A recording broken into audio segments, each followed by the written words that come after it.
La serie que iniciamos hoy lleva por título Parábolas. Parábolas, que son verdades del reino de Dios. Las verdades del reino de Dios.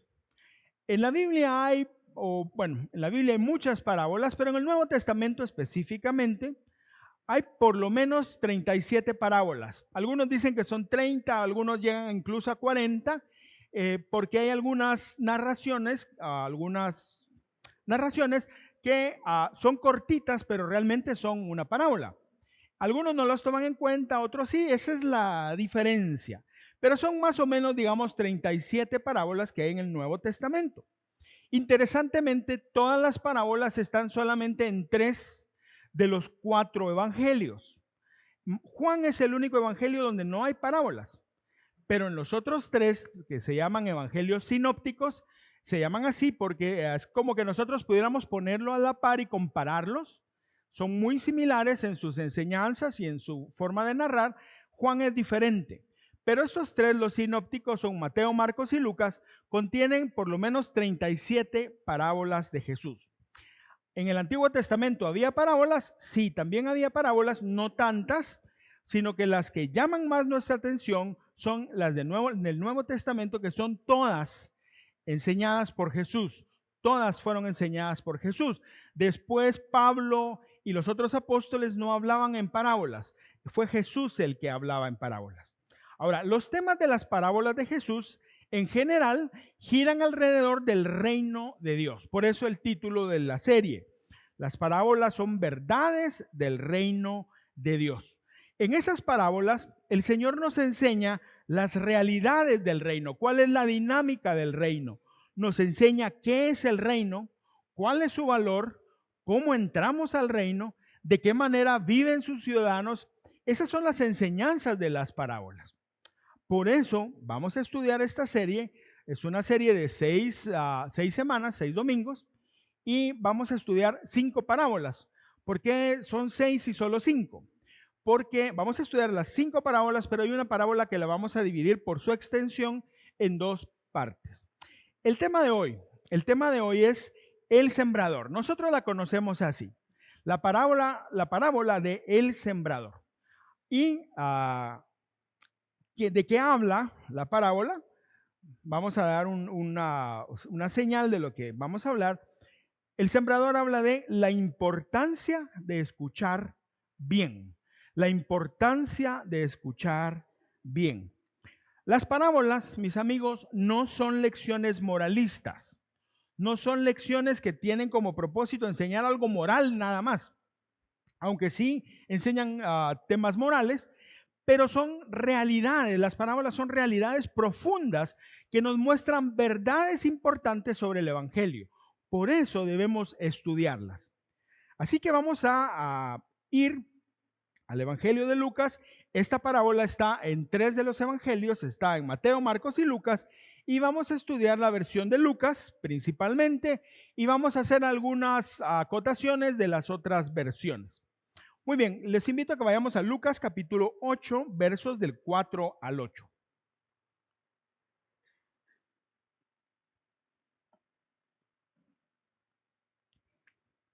Dice la Biblia: habiéndose congregado una gran multitud y los que de varias ciudades acudían a Jesús, entonces les habló por medio de una parábola.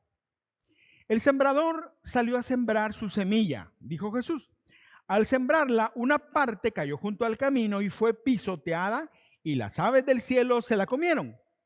Otra parte cayó sobre la roca y tan pronto como creció, se secó, porque no tenía humedad. Otra parte cayó en medio de los espinos, y los espinos, al crecer con ella, la ahogaron. Y otra parte cayó en tierra buena y creció y produjo una cosecha a 100 por 1. Al hablar estas cosas, Jesús exclamaba: el que tiene oídos para oír, que oiga.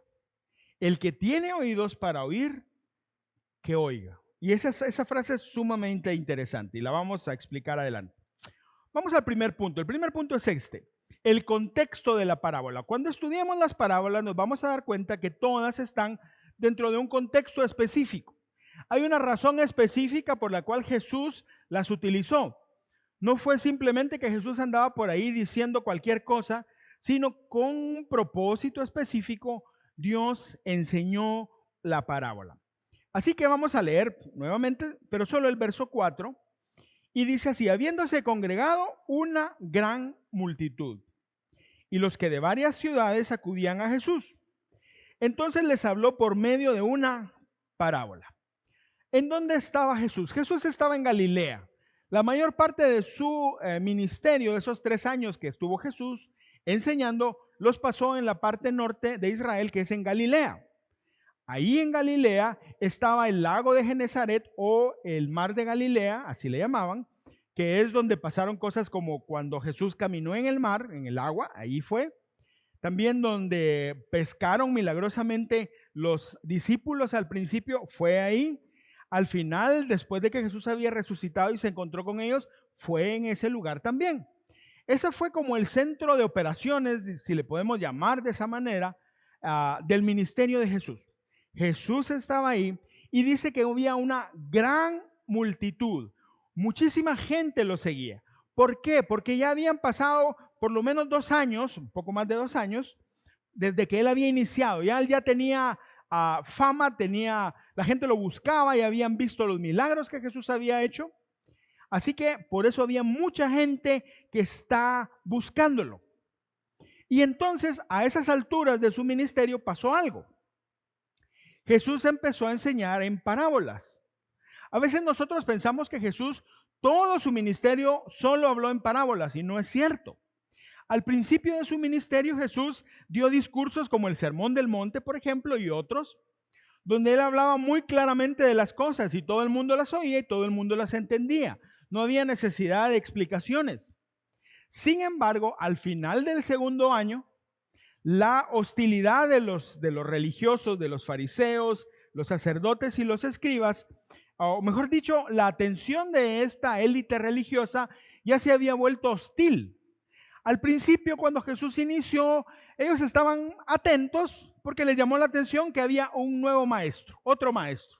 Y ellos consideraron, bueno, este es otro, como muchos otros locos que ha habido, y ya va a hablar, la gente llega, se va y todo se acaba. Pero habían pasado 2 años y en lugar de que el movimiento se fuera extinguiendo, estaba creciendo. Entonces los religiosos, los fariseos, sacerdotes y los escribas ya se acercaron y se dieron cuenta que esto iba en serio. Este maestro tenía algo diferente, no era como los otros que se habían levantado. Y entonces la curiosidad o la burla con que al principio tomaron a Jesús se convirtió en hostilidad.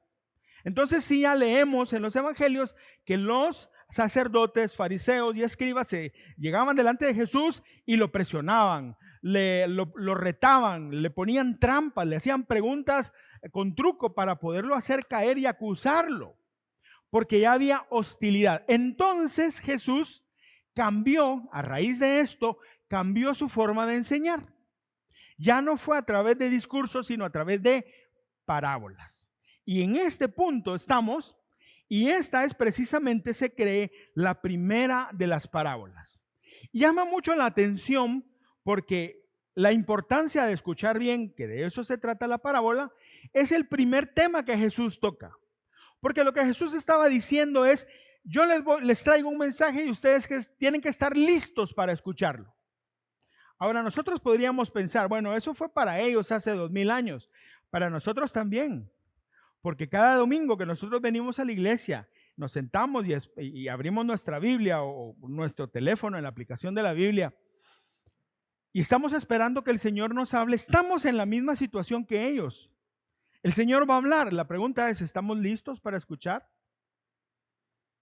O yo cambiaría listos por ¿estamos dispuestos a escuchar? De eso es de lo que habla Jesús y por eso es tan importante esta parábola dentro del ministerio de Jesús, pero también dentro de nuestra propia vida. La versión de Mateo dice que Jesús estaba en un pueblo a orillas del lago de Genesaret, del lago o del mar de Galilea. Y cuando la multitud llegó, Jesús se subió a una barca, se separó de la orilla, la barca, y desde ahí él empezó a hablar. Las montañas que rodean ese lugar probablemente le daban la acústica apropiada, y la voz de Jesús debe haber sido una voz muy fuerte y la gente lo podía escuchar. Pero Jesús se apartó. Ahora, este es un detalle que da Mateo, no lo da Lucas. ¿Por qué lo da Mateo y Lucas no? Recordemos que Lucas escribió su evangelio por información recibida de los discípulos y probablemente de Pablo.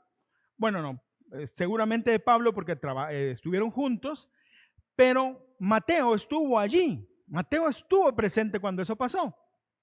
La barca en la que se subió Jesús probablemente era de la familia de Pedro. Es muy probable eso. Entonces, Mateo da el detalle este. Ahora, Jesús se subió y empezó a enseñar e hizo algo diferente. Diferente en cuanto al ministerio de Jesús, pero no diferente para los judíos. Los judíos ya conocían las parábolas. En el Antiguo Testamento, los rabinos enseñaban por medio de parábolas. En hebreo, la palabra mashal se traduce como parábola, y en griego la palabra es parabolé. Y no dicen exactamente lo mismo, pero coinciden en algo. Ambas palabras hablan de una comparación. Una parábola es una comparación. Entonces Jesús usa una comparación, compara el reino de Dios en este caso con algo familiar para la gente para que entonces puedan entenderlo. De eso se trata. Esa es una parábola. Hay diferentes definiciones de parábola, pero esta me gustó mucho, es muy simple. Del pastor y maestro John MacArthur, que dice: una parábola es una ingeniosa imagen en palabras sencillas, pero con una profunda lección espiritual.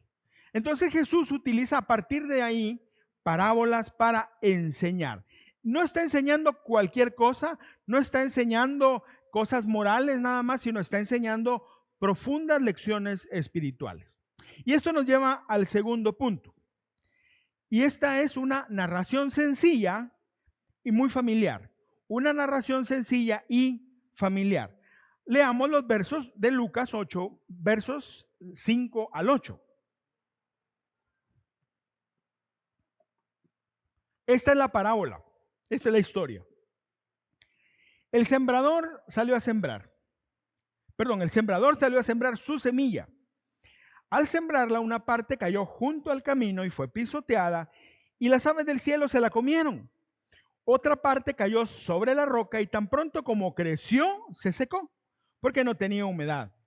Otra parte cayó en medio de los espinos, y los espinos al crecer con ella la ahogaron. Y otra parte cayó en tierra buena, y creció y produjo una cosecha a 100 por 1. Al hablar estas cosas, Jesús exclamaba: el que tiene oídos para oír, que oiga. Yo no sé si alguno de ustedes creció en el campo, yo no. Yo toda mi vida he vivido en la ciudad, y lo más cercano a campo que yo he visto es el jardín de la casa.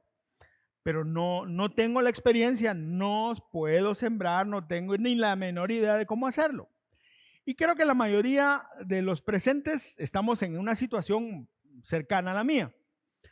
Para nosotros es un poco difícil imaginarnos lo que Jesús estaba diciendo, pero para la sociedad de Israel en el siglo I era lo más normal del mundo. Ellos eran una sociedad eminentemente agrícola, aunque esa región del lago también incluía la pesca, pero sí sembraban. Muy probablemente cuando Jesús estaba hablando y estaba dando esta enseñanza, esta parábola, tal vez, supongo yo, en la montaña ahí cercana había sembradores sembrando, probablemente. Cuando Jesús empezó a hablar, para la gente que lo escuchó, no fue extraño, ellos sabían. De hecho, muchos sin duda sembraban también. Entonces ellos inmediatamente entendieron de lo que Jesús estaba hablando. Ahora, veamos los detalles, porque en las parábolas es importante ver los detalles. Tal vez aquí creo que conforme hablemos en la serie, vamos a ir hablando ciertas cosas de las parábolas, pero algo importante de entrada es esto. Aunque son importantes los detalles, no quiere decir que nosotros tenemos que encontrarle un significado espiritual a cada detalle. Que digamos nosotros, la piedra significa esto, las semillas sí tienen un significado, pero saquemos la semilla, pero digamos, el árbol tiene un significado, la tierra tiene un significado, no. Los detalles solo sirven para tener un cuadro claro de la historia. Así que vamos a ver los detalles. Primera cosa, el agricultor salió a sembrar su semilla. ¿Cómo sembraban? Porque aquí dice cómo. El sembrador, generalmente el agricultor, llevaba una bolsa colgada aquí y dentro de la bolsa llevaba las semillas. Él iba caminando en el campo, pero no se podía agachar y poner cada semilla. Eso era imposible, nunca iba a terminar.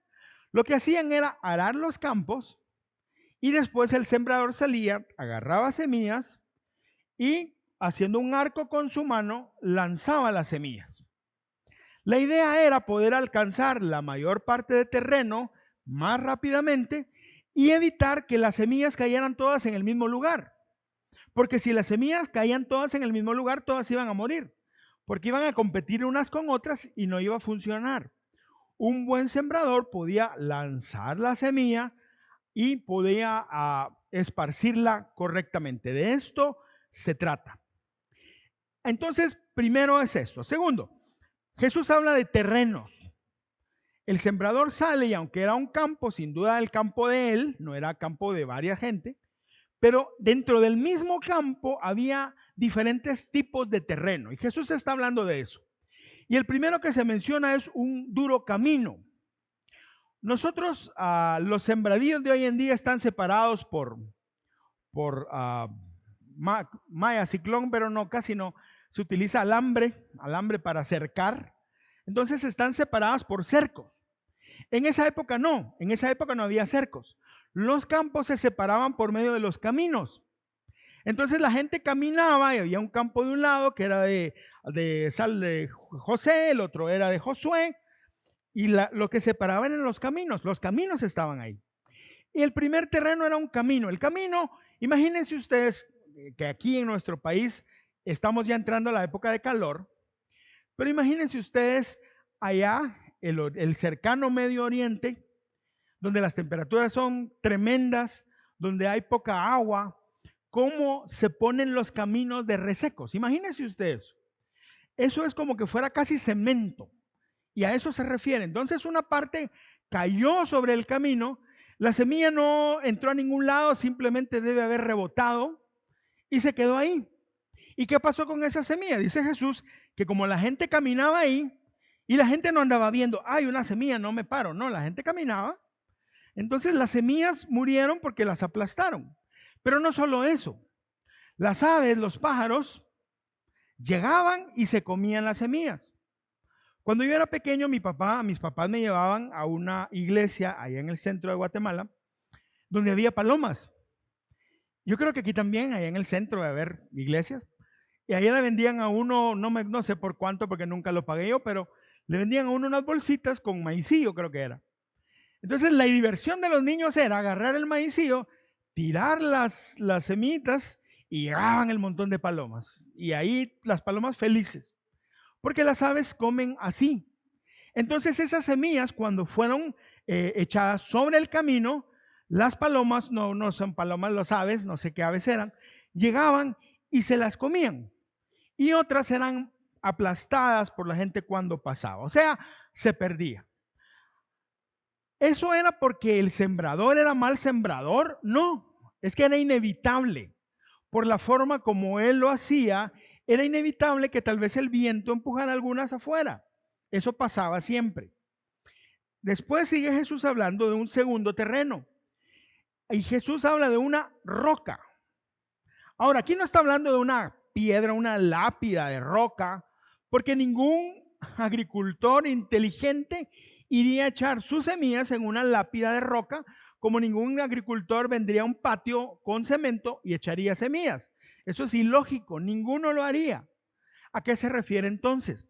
Se refiere a un terreno que era arenoso, pero no arenoso, sino la tierra era suelta, se miraba muy bien, pero abajo había rocas. Esos terrenos se araban, Se araban y el arado tenía unas puntas de más o menos 10 pulgadas. Cuando el arado topaba con una roca que estaba dentro de la tierra, los agricultores sacaban la piedra, la apartaban y seguían sembrando. El problema es que si había rocas a 12 pulgadas, por ejemplo, 2 pulgadas abajo de donde llegaba el arado, esas eran imposibles de saber que estaban ahí. A ese tipo de terreno se refiere. Las semillas que cayeron ahí entraron en la tierra, a diferencia del camino duro, ahí sí entraron y empezaron a crecer. Pero cuando la raíz iba creciendo y buscando humedad, llegó un punto en el cual ya no podía encontrar humedad porque encontró roca. ¿Y qué pasó entonces?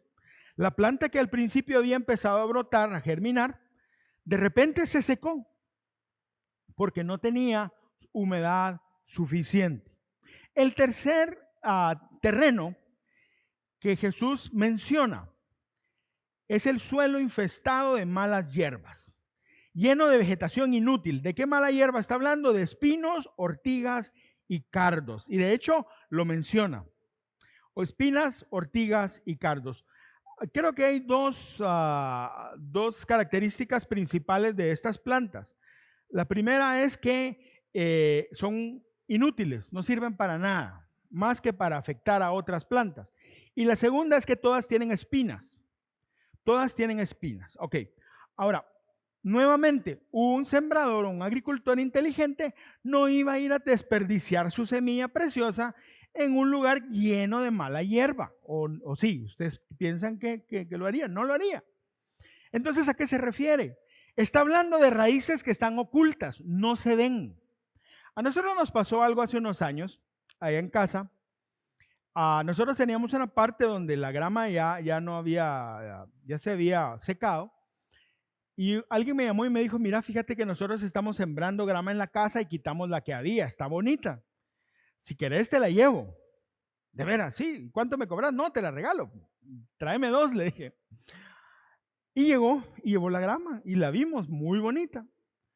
Y llegó ya le hablamos al jardinero, el jardinero llegó, preparó la tierra, la puso, la regamos y la estuvimos regando y al principio se miraba bien bonita. De repente empiezan a salir unas cosas feas. Empiezan a salir esas, no sé cómo se llaman esas, pero son mala hierba. Pero no crea que 2 o 3, empezó a salir un montón de esa cosa. Mira, el problema fue tan serio que finalmente la grama que estaba alrededor se la empezó a comer esa cosa.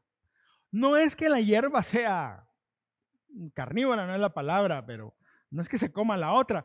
Pero lo que pasa es que le quita los nutrientes, le quita el agua y entonces la buena planta se muere.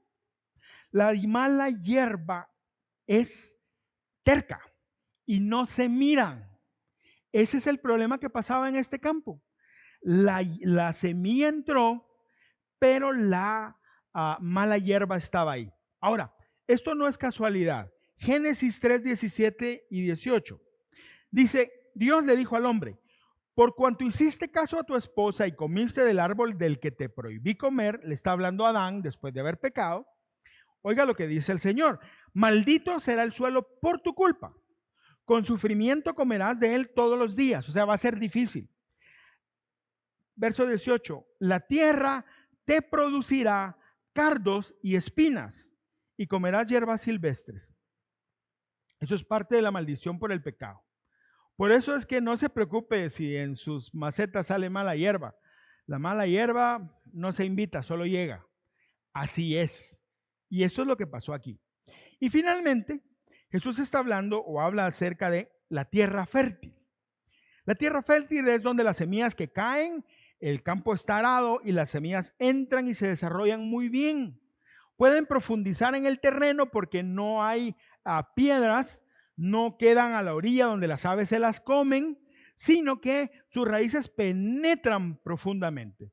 Se trata de un suelo libre de malezas, un suelo muy limpio, un suelo bien preparado, un suelo que está óptimo para poder recibir la semilla. Y entonces en ese terreno, ¿qué pasa? En el primer terreno o en el camino fueron las aves las que se comieron las semillas. En el segundo terreno, el sol quemó las plantas porque no tenían agua, no tenían profundidad. En el tercer terreno, ¿qué pasa con las malas hierbas? Las malas hierbas crecen y terminan envolviendo a la buena semilla y la matan. Pero en este último campo es diferente. Aquí hay ganancia. Aquí la semilla se desarrolla y finalmente el sembrador tiene utilidad por su trabajo.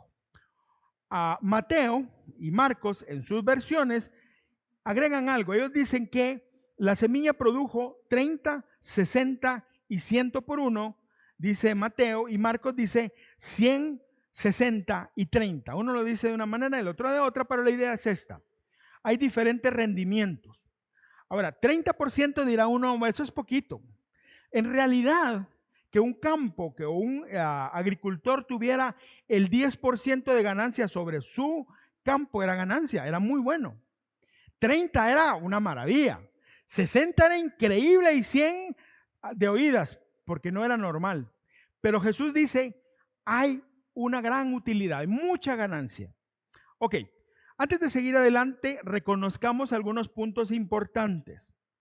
Primero, no se dice nada acerca del sembrador, ni se dice nada de su habilidad. No dice el sembrador, como era mero chambón, echó las semillas en el camino. No dice eso. Tampoco dice quién es el sembrador. Tampoco dice el sembrador era un experto, era un ingeniero agrónomo con todas las calificaciones del mundo. No dice eso. No se enfoca en el sembrador. No se enfoca en el método de siembra tampoco. Y eso es importante entender, porque uno dirá, bueno, si la semilla aquí cayó y murió, aquí cayó y murió, aquí cayó y murió, y aquí cayó y, ¿cómo se llama? Fue fructífera. Lo que tenemos que hacer, dirían hoy los consejeros de negocios, es hacer un benchmarking. Algo pasó aquí. Tenemos que ver las mejores prácticas de este último campo y repliquémoslas. No es eso, no dice eso. Hizo exactamente lo mismo, pero la diferencia no estuvo en el sembrador, está en la tierra. La segunda cosa, no dice nada sobre la calidad de la semilla. No dice, la semilla de aquí era de una calidad, la de esta era otra, esta otra y esta otra. No dice nada de eso. Entonces asumimos que la semilla era la misma, de la misma calidad. La misma semilla dio diferente, bueno, aquí no dio nada de rendimiento y aquí sí. Pero ¿cómo lo explicamos? Nuevamente, el énfasis debe recaer sobre la tierra, no sobre la semilla. Porque la lección que Jesús está enseñando es solo acerca de la tierra. La diferencia entre el éxito y el fracaso no está en el sembrador ni en la semilla, sino en la tierra. Y ahí es donde Jesús quería llegar. A ese punto era donde Jesús quería llegar. La enseñanza que el maestro quería darnos está en ese lugar. Ahora, hasta aquí pareciera que Jesús estaba dando consejos para sembrar, pero no era de eso que estaba hablando.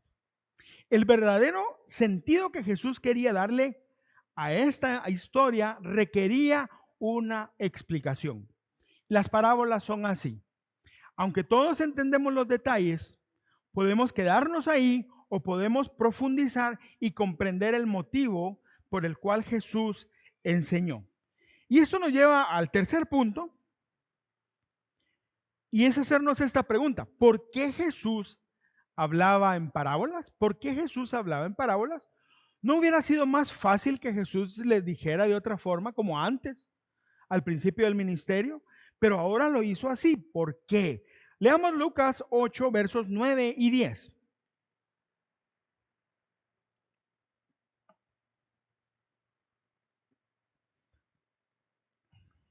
Pongamos atención a la primera frase. Sus discípulos le preguntaban. Todos oyeron lo mismo, pero los discípulos, y no fueron todos, probablemente los más cercanos, dice, sus discípulos le preguntaban qué quería decir esta parábola. Ellos entendieron que había algo más que Jesús quería enseñar. Jesús no era un agricultor y tampoco estaba dando una cátedra de agricultura, sino Jesús estaba enseñando verdades espirituales. Entonces había algo ahí que había que entender. Y entonces, dice, le preguntaron a él, ¿qué quería decir esta parábola? Y Jesús respondió, y la respuesta de Jesús es interesante. A ustedes se les ha concedido conocer los misterios del reino de Dios, pero a los demás les hablo en parábolas. ¿Por qué? Para que viendo no vean y oyendo no entiendan. Cuando se habla de las parábolas, muchas veces se da una definición que es demasiado simple y solo se queda en esto. Es una enseñanza espiritual usando elementos de fácil comprensión o elementos de la vida diaria. Y sí, pero no es eso lo que Jesús está diciendo aquí. Jesús está diciendo, a ustedes les es concedido que entiendan los misterios del reino, pero a los demás no. Les hablo en parábolas. ¿Por qué? Si son para entender, ¿por qué dice Jesús lo que sigue? Porque dice, para que viendo no vean y oyendo no entiendan. Vamos a ver qué pasa aquí. Lo que Jesús quería con sus discípulos, y a partir de este punto en el cual Él empieza a hablar con parábolas, al final de su ministerio, era que los discípulos entendieran algo. Tenían que tener discernimiento espiritual. Tenían que tener discernimiento espiritual para comprender las verdades que Él les enseñaría. ¿A quiénes les enseñaría esas verdades? No a todos, sino a los que estuvieran dispuestos a escuchar y creer. Para los que estaban dispuestos a escuchar y creer. Ahora, cuando hablamos de discernimiento espiritual, a veces pensamos que es una cosa muy etérea, que es algo que solo algunos pueden recibir de Dios y otros no, que el discernimiento espiritual es algo que algunos se ganan y otros nunca lo tienen. No, no es eso. No es eso. La Biblia jamás habla así. El discernimiento espiritual es lisa y llanamente tener el deseo de conocer los asuntos espirituales. De eso se trata tener discernimiento espiritual. Cuando uno tiene ese deseo, entonces uno puede escuchar a Dios y entender lo que Dios le habla. Pongámoslo así. De toda la gente, que era una multitud, al principio dice, era una multitud de toda la gente, ¿cuántos se acercaron a preguntarle a Jesús? ¿Cuántos entendieron que había algo más que aprender ahí? No fue la multitud, fueron unos cuantos. Y esos fueron los que recibieron una respuesta, no todos. Ahora, por eso es que Jesús dijo, al final del versículo 8, el que tenga oídos para oír, que oiga. Mis amigos, no todo el que tiene oídos oye. No todo el que tiene oídos oye, esa es la verdad. No se está refiriendo aquí a la capacidad de percibir el sonido por medio del oído interno, no, sino está hablando acerca de comprensión. Y es que es bien fácil, mire, a veces uno está hablando con una persona y esta persona, ajá, sí, qué calor, ¿verdad? Y tú le estás contando tu problema, sí, hay qué calor, sí, mucho calor. O sea, eso no es escuchar. O sea, tienen oídos y les llega aquí la vibración, pero no están poniendo atención. A eso se refiere Jesús. O a veces nosotros estamos, bueno, ahora está más de moda esto. Alguien está hablando con nosotros y nosotros, ajá, sí. No, perdón, ¿qué me dijiste? A eso se refiere, eso está diciendo Jesús. El que tiene oídos, úselos, oiga, abra su corazón, reciba. De eso está hablando. Por eso es la primera parábola también, porque de aquí en adelante las enseñanzas de Jesús son con parábolas. Y muchos no las iban a entender, pero los que las querían entender podían entenderlas. Por eso Jesús les dijo, a ustedes se les ha concedido conocer los misterios del reino de Dios. Ahora, Jesús no estaba hablando de misterios místicos, gnósticos, de que solo aquellos que tienen profundo conocimiento y que han pasado por un proceso de iniciación pueden tener. No está hablando de eso. La Biblia nunca habla de eso. Cuando habla de misterios, los misterios son verdades espirituales que fueron oscuras o que estaban totalmente ocultas bajo el antiguo pacto, pero ahora se han revelado plenamente en el nuevo pacto por medio de Cristo. Efesios 3, 5 y 6.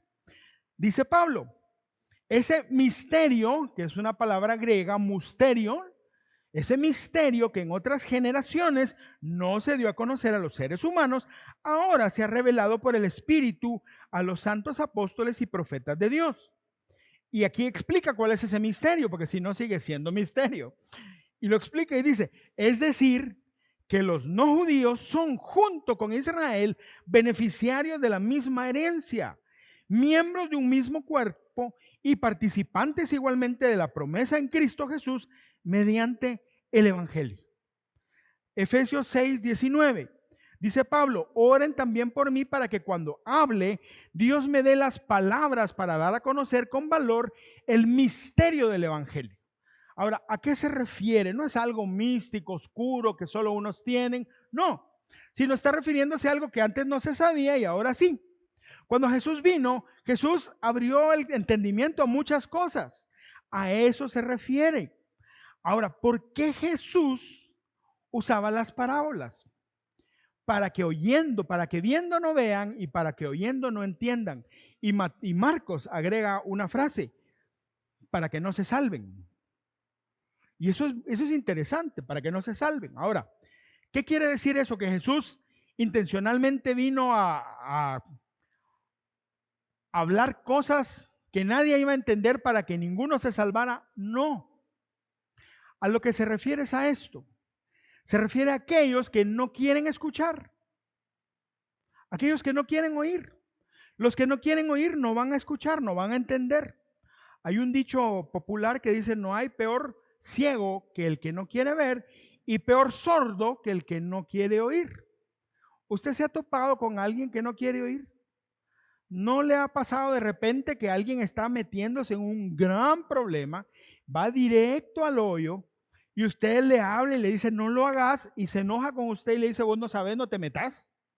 Y usted sabe lo que va a pasar, se va a ir de boca y se va a golpear. Usted le quiere evitar eso, pero no. Él cierra sus oídos y se va a dar en los dientes. A eso se refiere Jesús. Los misterios, esas enseñanzas que fueron reveladas por Jesús, son para todos nosotros, pero no todos las entienden. ¿Por qué? No, es que mire, yo estoy ungido y usted, hermano, no es ungido. No es eso no es cierto. Si yo no la entiendo es porque no la quiero entender, punto. Porque mi corazón es como uno de los terrenos malos de la historia y no es el buen terreno. De eso está hablando Jesús. Y déjeme terminar este punto con una cita también del pastor y maestro John MacArthur. Él dice esto, aunque Jesús estaba presentando las parábolas de manera que ocultaran la verdad, ¿a quiénes? A los oídos incrédulos, nadie fue excluido en contra de su voluntad. Jesús nunca dijo, no, a vos no te voy a enseñar. Nunca lo hizo. Cualquier persona que realmente quería entender, podría haberlo pedido. Y déjeme ponerle un ejemplo. Si usted se acuerda de Nicodemo, se narra en Juan 3. Nicodemo era una persona muy importante, era parte del Sanedrín, que era el consejo judío, el consejo religioso judío, le daba muchísima importancia a las personas que participaban en él. Y Nicodemo escuchó a Jesús cuando estuvo en Jerusalén. Y mientras los otros religiosos se burlaban de Jesús, algunos lo atacaban, Nicodemo, creo yo, no dijo nada. Y en la noche fue a buscar a Jesús. ¿Por qué fue de noche? Porque no quería que lo vieran. Él no estaba seguro si estaba haciendo bien o mal, probablemente. Pero él llegó y habló con Jesús. Y le fue a preguntar, es lo que pasó aquí con los discípulos. Miren, el que quiere oír, va a oír. Y el que no quiere oír, es lógico, ¿no? No va a oír. A eso se está refiriendo Jesús, por eso usaba las parábolas. Pero vamos al último punto, que es la explicación de la parábola.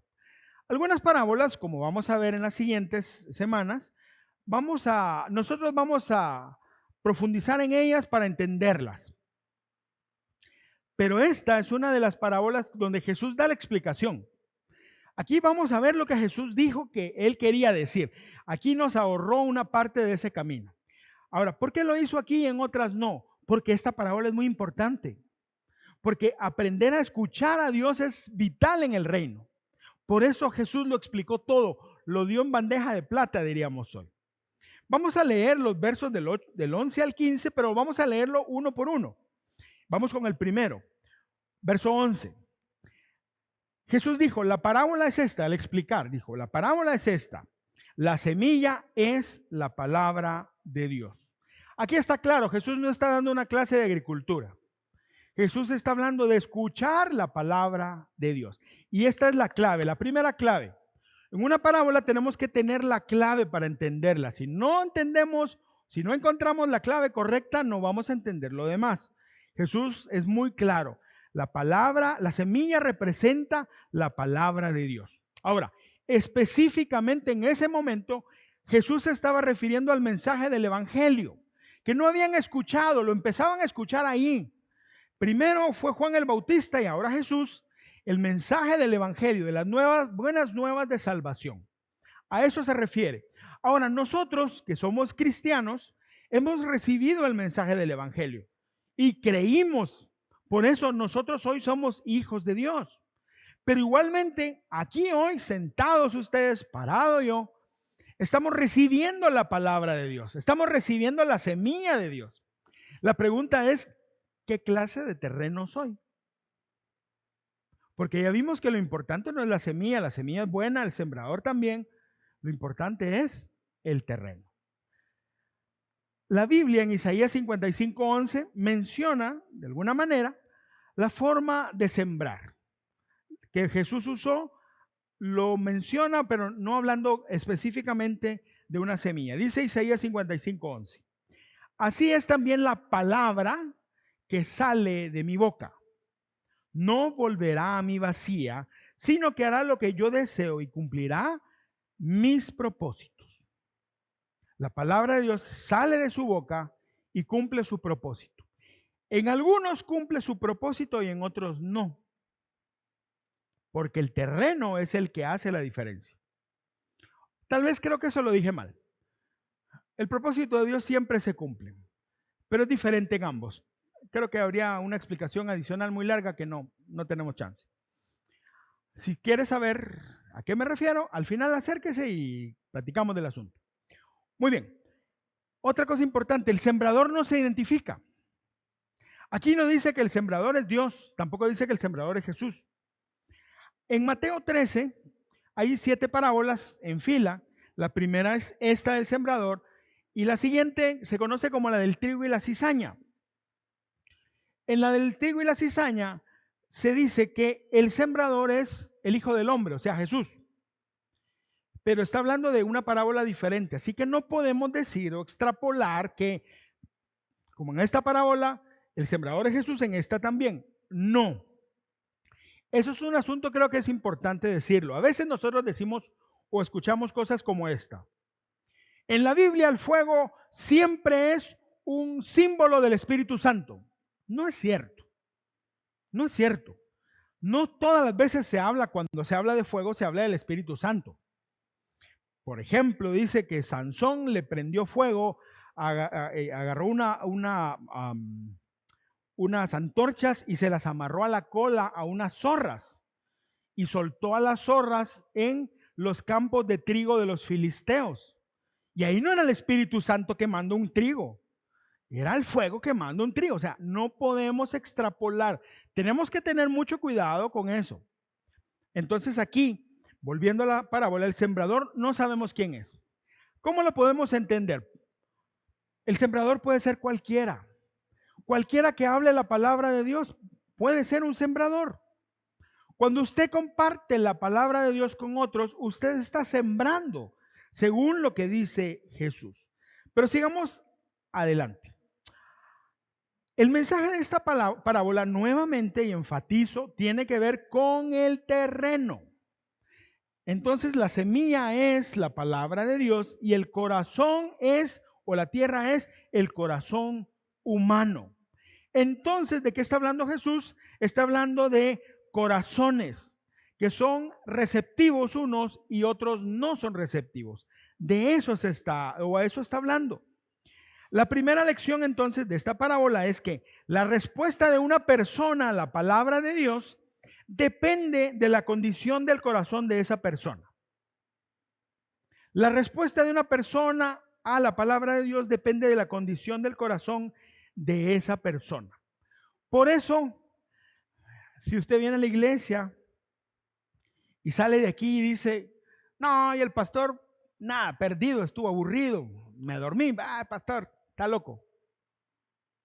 Pero después habla con alguien, ¿qué tal estuvo? No, mire, increíble, Dios me habló. Y el pastor tal vez sí está loco, pues, pero no es ese el problema. El problema no es ese, el problema es cómo recibimos la palabra. Por eso muchas veces, y vamos a ver más adelante qué cosas evitan que nosotros recibamos la palabra de Dios correctamente. De eso es de lo que está hablando Jesús. Y la segunda cosa que está relacionada. La única evidencia de que alguien ha escuchado correctamente la palabra de Dios es el fruto. No hay otra. La única evidencia que la tierra donde cayó la semilla era buena es el fruto. Si la tierra no tiene fruto, no es buena tierra, punto, se acabó. Puede ser que tenga espinas, puede ser que sea muy dura, puede ser que haya roca debajo, no importa, pero no sirve la tierra. Pero si la tierra da fruto, es buena tierra. Si una persona da fruto, es una buena tierra. Porque Jesús dijo, por sus frutos los conoceréis. Vamos al siguiente, versículo 12.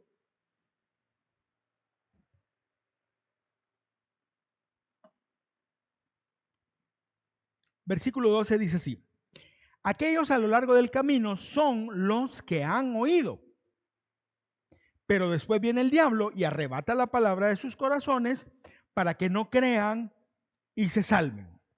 Aquí está hablando de un corazón impermeable, no le entra nada. Ahora, ¿por qué puede ser que un corazón se vuelva así? Varias razones, las principales, dos. Uno, incredulidad. No quiero creer, yo no creo eso. Y segunda, amor al pecado. Cuando nosotros empezamos a coquetear con el pecado y dejamos que el pecado entre en nuestra vida, los cristianos pecan, ¿sí o no? Sí pecamos. No vivimos en pecado, pero sí pecamos, es diferente. Pecar es desobedecer a Dios. Vivir en pecado es vivir deliberadamente desobedeciendo a Dios. Si alguien vive así, no es cristiano, no puede ser cristiano. Ahora, sí podemos nosotros caer en el pecado, sí podemos caer en el pecado. Y el problema del pecado es que endurece nuestro corazón. Y cuando Dios nos habla, no escuchamos. No escuchamos, por eso es que a veces tú le hablas a alguien y le dices, mira, lo que estás haciendo está muy malo, no deberías de hacer, vos sabés que la Biblia dice esto. Mira, no es tu problema, le contestan, porque el corazón endurece. Y eso es lo que pasa. Un corazón endurecido por la incredulidad y el amor al pecado no recibe la palabra. Así éramos nosotros antes de creer en Cristo, porque el corazón no regenerado es así. Un corazón no regenerado es el corazón de una persona indiferente, sin esperanza, espiritualmente muerta y totalmente entregada al engaño del enemigo. Ahora, nosotros podemos caer casi en eso cuando nosotros dejamos que el pecado entre en nuestra vida. Por eso es que cuando estamos cayendo en pecado, nos cuesta orar, nos cuesta adorar, no nos gusta venir a la iglesia. Por supuesto, venir a la iglesia no es mágico, no solo por venir usted tiene puntos, sino si viene, puede venir y no recibir nada, puede entrar igual, puede entrar de una manera y salir exactamente igual. Eso es un problema. Y el pecado causa eso, la indiferencia. Jeremías 19:15 dice así: así dice el Señor de los ejércitos, el Dios de Israel, como esta ciudad y todos sus pueblos vecinos se han, oiga la palabra, obstinado en desobedecer mis palabras, voy a mandarles toda la calamidad que había prometido. Eso es lo que Dios hizo en el Antiguo Testamento. Ahora, lo interesante aquí es que Jesús no le está hablando a gente atea. Jesús no está hablando con paganos que sacrificaban niños, con paganos que tenían prostitutas sagradas en los templos. No está hablando con ellos. Jesús está hablando con judíos que tenían el templo en Jerusalén, con judíos que habían sido instruidos en la Torá desde pequeñitos, con judíos que muchos de ellos iban a las sinagogas que estaban en su pueblo. Había presentes sacerdotes, fariseos, había presentes escribas, que su vida completa giraba alrededor de la Torá, de la ley, del templo. No le estaba hablando a cualquiera, le estaba hablando a gente muy religiosa, pero les dice eso. Eso es interesante. Eso es interesante porque ellos no deberían de haber sido así, pero así eran. El pecado de ellos, de los religiosos, de la élite religiosa, personifica al máximo grado la dureza de su corazón. Ellos tenían un corazón duro. De hecho, en Lucas, un par de capítulos antes, Jesús habla con ellos, con la aristocracia religiosa, y ahí es donde habla acerca del pecado imperdonable. ¿Por qué?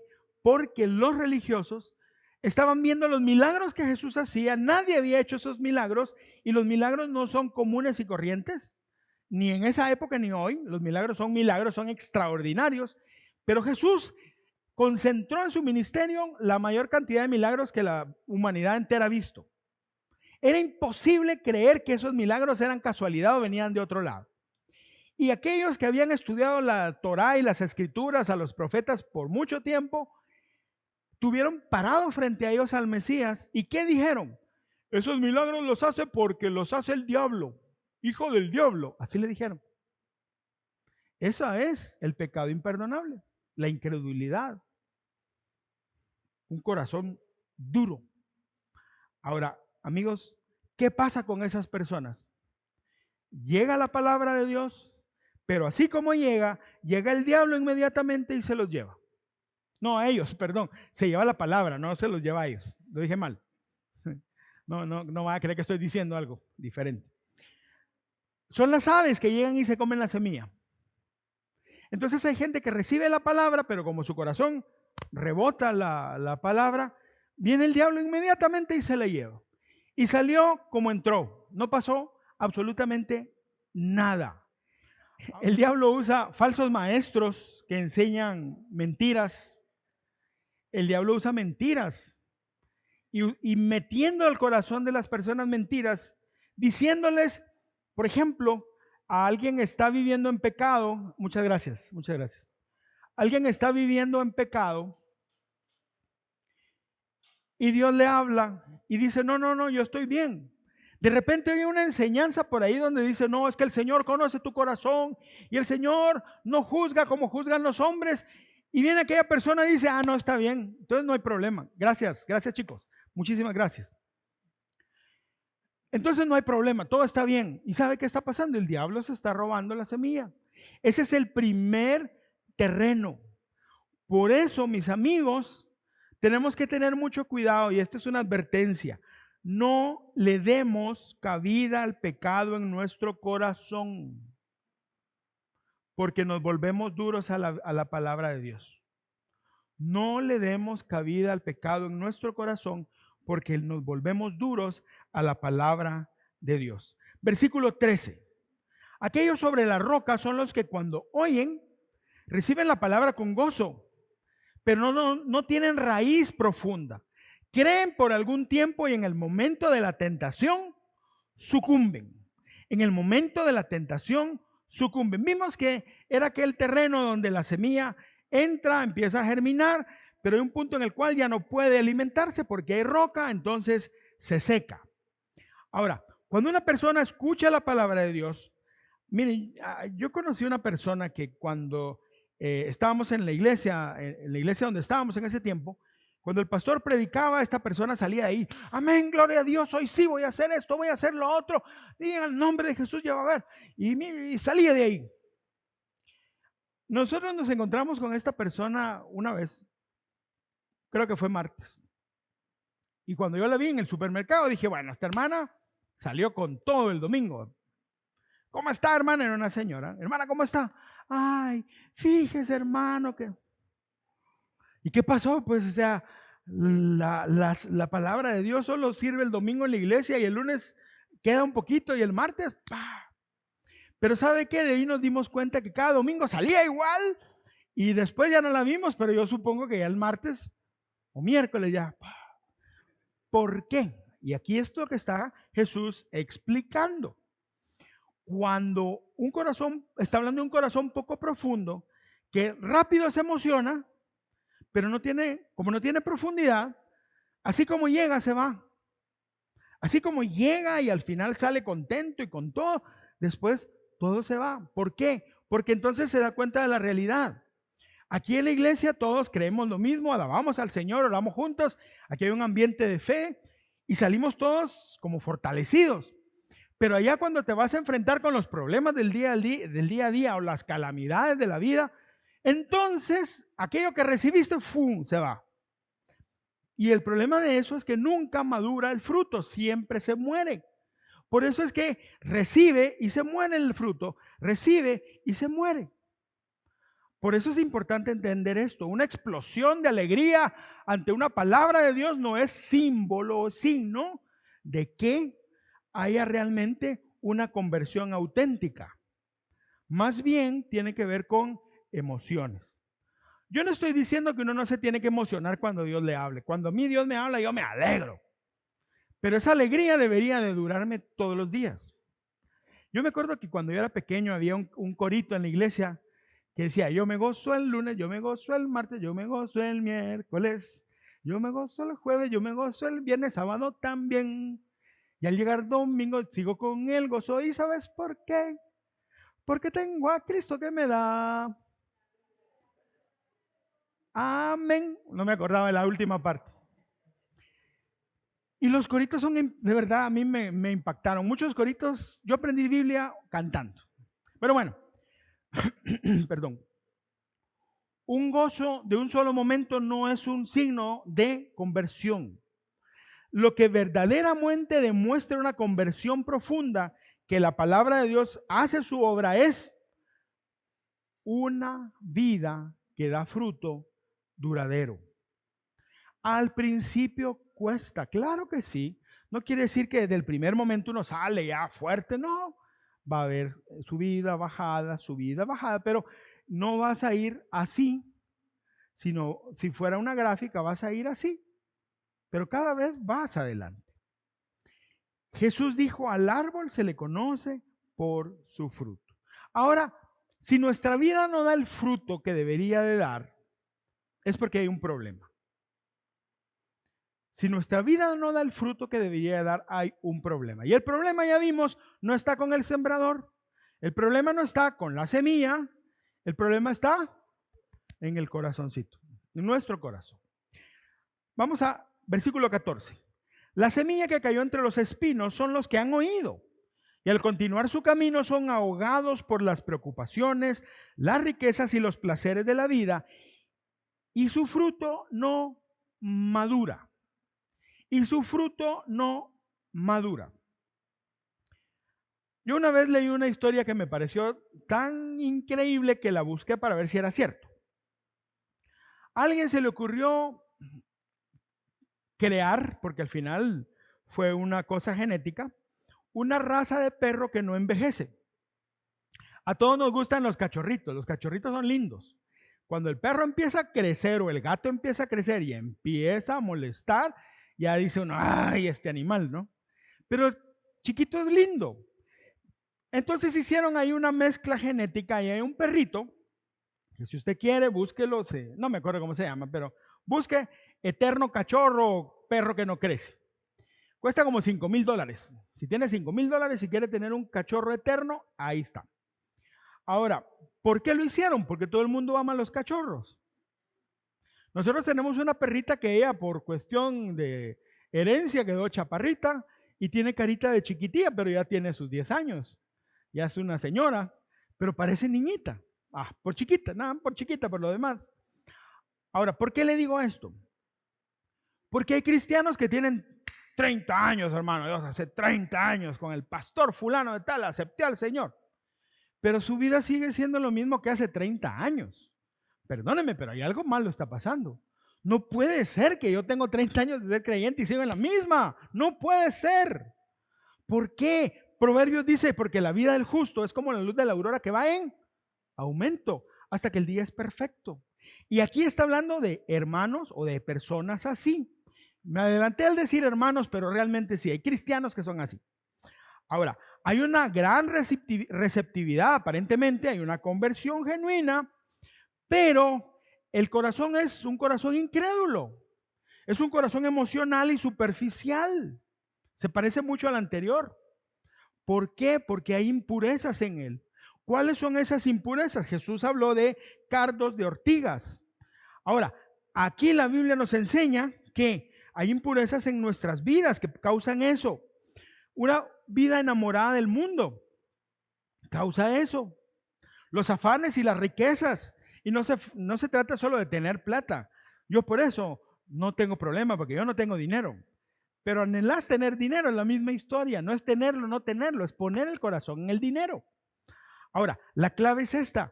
Los valores del mundo inundan el corazón y apagan la verdad de Dios. Mire, hoy vivimos en una época donde estamos inundados de información. Usted agarra su teléfono y aquí hay cualquier cosa. Yo cuando trabajé en un banco, el servidor del banco usaba un disquete que parecía disco, era así. Y esa cosa tenía de capacidad, no sé, 20 KB, no sé, 24, no sé, una tontera. El reloj electrónico de esa época tenía mucho más capacidad que ese gran volado. Y hoy en su teléfono usted tiene una computadora, reloj, teléfono, de todo. Y usted está al alcance de cualquier información aquí. Pero eso también es un problema. Porque cuando usted deja de poner sus ojos en Cristo y buscar a Cristo, como decía Eu cuando ministraba, hablando de anhelar al Señor, y empieza a pasar el día así, hay un problema. Usted está entrando a un terreno peligroso. Porque puede convertirse en un corazón de esos. Yo no tengo nada contra el teléfono, yo lo uso, pero también cuando hay que apagarlo, hay que apagarlo. Una regla que nosotros tenemos en casa, aquí están mis hijos, teléfonos fuera. Aunque a veces no lo obedecen, nada. Pero en general el teléfono está guardado. Cuando Vales que yo salimos a comer, teléfono en la bolsa o puesto a un lado, nunca usándolo. ¿Por qué? Porque yo amo a mi esposa y quiero tener un tiempo con ella. ¿Y cómo voy a tener el teléfono ahí? Y si yo digo que amo a Dios y tengo el teléfono y estoy viendo cosas, y no es solo cuando uno está en la iglesia, y no quiero sonar criticón, pero es la realidad. Cuando en lugar de agarrar mi Biblia y leer la Biblia me la paso, pero pastor, estoy viendo memes cristianos. No, todo tiene su tiempo y su lugar, está bien. Dedique un tiempo para divertirse, está bien, no hay lío. Pero cuando tiene que buscar a Dios, limpie su corazón y prepárelo. Santiago lo dijo de esta manera, capítulo 1, versos 7 y 8. Esas personas no deberían esperar nada del Señor. ¿Quiénes? Aquellos que son de doble ánimo. Hoy sí, mañana no. Y sigue diciendo, su lealtad está dividida entre Dios y el mundo y son inestables en todo lo que hacen.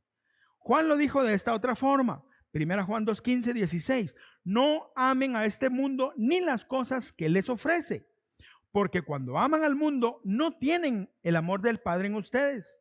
Pues el mundo solo ofrece un intenso deseo. ¿Por qué? Por el placer físico, un deseo insaciable por todo lo que vemos y el orgullo de nuestros logros y posesiones.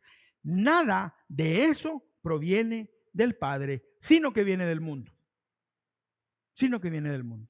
Mateo, cuando habla de ese terreno en la parábola, usa una palabra, dice que la semilla se vuelve infructuosa. Y eso a mí me causa mucho impacto. ¿Por qué? Porque es la palabra de Dios. La Biblia dice que Dios habló y el cielo y la tierra y todo lo que existe fue hecho. La Biblia nos enseña que cuando Dios habla, las cosas se cumplen. Pero cuando Dios habla y se topa con un corazón como estos, ¿qué pasa? La semilla se muere. ¿Cómo es posible que la palabra de Dios, que creó todo lo que existe, porque mi corazón no está listo? Porque mi corazón no es receptivo. La pregunta es esta: ¿en dónde están puestos mis ojos? ¿Están puestos mis ojos en Cristo o están puestos mis ojos en los placeres del mundo? Y esa es una pregunta que tenemos que responder. Pero más que una pregunta, es una decisión que debemos tomar. Y llegamos al último terreno, versículo 15. Pero la semilla en la tierra buena son los que han oído la palabra con corazón recto y bueno, dice a Jesús, y la retienen y dan fruto con su perseverancia. Aquí está hablando de un corazón, de alguien que recibe la palabra y el corazón está preparado. Recibe esa palabra con verdadera comprensión y fe genuina. No es como los otros terrenos. Es un terreno que está listo. Y Lucas en su versión de la parábola dice, y la retienen, la palabra, y dan fruto con su perseverancia. Porque la señal de la verdadera fe, mis amigos, es la perseverancia. Cuando nosotros decimos que somos cristianos, debemos de perseverar, porque el cristiano que no persevera no es cristiano, porque el fruto nos da a conocer. Por eso es tan importante entender esto. Juan 8:31 dice Jesús, si vosotros permaneciereis en mi palabra, seréis verdaderamente mis discípulos. Permaneciereis en mi palabra. La fe temporal no es fe. La fe temporal es emoción, la fe temporal es un buen momento, pero la fe verdadera permanece en el Señor. Ser fructífero y tener una divina y abundante cosecha es el resultado que se espera de la fe salvadora. Si yo tengo fe salvadora, si yo soy cristiano, creyente de verdad, entonces mi vida da fruto, y el fruto que honra al Señor. Quiero pedirle por favor que se ponga en pie y déjeme leer un último verso como conclusión. ¿No es fácil tener un corazón dispuesto para escuchar la palabra? No. ¿Empieza con una decisión? Sí. Por supuesto que empieza con mi decisión, pero la verdad es que nosotros no estamos preparados para poder mantenernos firmes para escuchar la palabra de Dios. Entonces, ¿qué hacemos? La Biblia nos llama o nos dice que nosotros debemos de permanecer en el Señor y confiar en el Señor. Si nosotros queremos ser buena tierra para la palabra de Dios, tenemos que confiar en el Señor y esperar en el Señor. Yo sé que a veces uno habla, dice cosas, o incluso lo puede decir, uno piensa que con fe, pero en realidad solo es hasta que el Espíritu Santo obra en nosotros, que nosotros realmente podemos decir, sí, tengo fe, sí, estoy bien parado y estoy caminando en obediencia a la palabra. El Salmo 51:10 dice así, y esto debería ser nuestra oración. Crea en mí, oh Dios, un corazón limpio y renueva un espíritu fiel dentro de mí. Crea en mí, Dios, oh Dios, un corazón limpio y renueva un espíritu fiel dentro de mí. Esa debería ser nuestra oración. Que sea el Señor quien aparte la roca que no vemos, que nos aparte de los peligros, de las cosas que nos distraen, que nos limpie del pecado que nos endurece, para que podamos realmente recibir la palabra que Dios tiene para nosotros. Quiero pedirle que cierre sus ojos por un momento mientras somos ministrados. Pon tu mirada en Cristo, tan lleno de gracia y amor, y lo terrenal sin valor será a la luz del glorioso Señor. Pon tu mirada en el monte, verás su justicia y favor. En aquella cruz se entregó Jesús, nuestra deuda inmensa borró.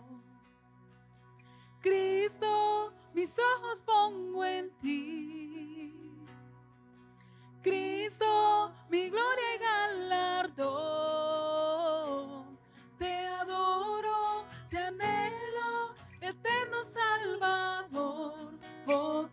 Cristo, mis ojos pongo en ti. Cristo, mis ojos pongo en ti. Cristo, mi gloria y galardón. Te adoro, te anhelo, eterno Salvador. Oh Cristo, mis ojos pongo en ti. Oh Cristo, mis ojos pongo en ti. Señor, queremos pedirte que, así como David lo hizo, te pedimos que crees en nosotros un corazón limpio, que pongas en nosotros un corazón agradable a ti, que limpies nuestro corazón de todo aquello que impide que escuchemos y recibamos tu palabra. Señor, si hay pecado en nuestras vidas, yo te pido que tú nos muestres lo que hay, Señor. Muchas veces nosotros ya sabemos lo que estamos haciendo. Yo diría que la mayor parte de veces ya sabemos lo que estamos haciendo. Pero nos mantenemos haciéndolo porque nos gusta. Señor, perdónanos por eso. Ayúdanos a entender que no es nuestra satisfacción personal de cualquier tipo agradable a ti, porque nuestra vida no fue hecha para eso, fue hecha para honrarte a ti. Señor, te pido que nos hables y que nos muestres que el pecado solo trae muerte, porque eso enseña tu palabra. Líbranos del pecado, Dios, y ayúdanos a apartarnos de ahí. Ayúdanos, Señor, a dar la vuelta y caminar contigo, a volver a ti, Señor. Dios, oro por aquellos que han ido una y otra vez delante de ti queriendo dejar eso, que se viste de muchos colores y formas, para darse cuenta que vuelven a caer ahí.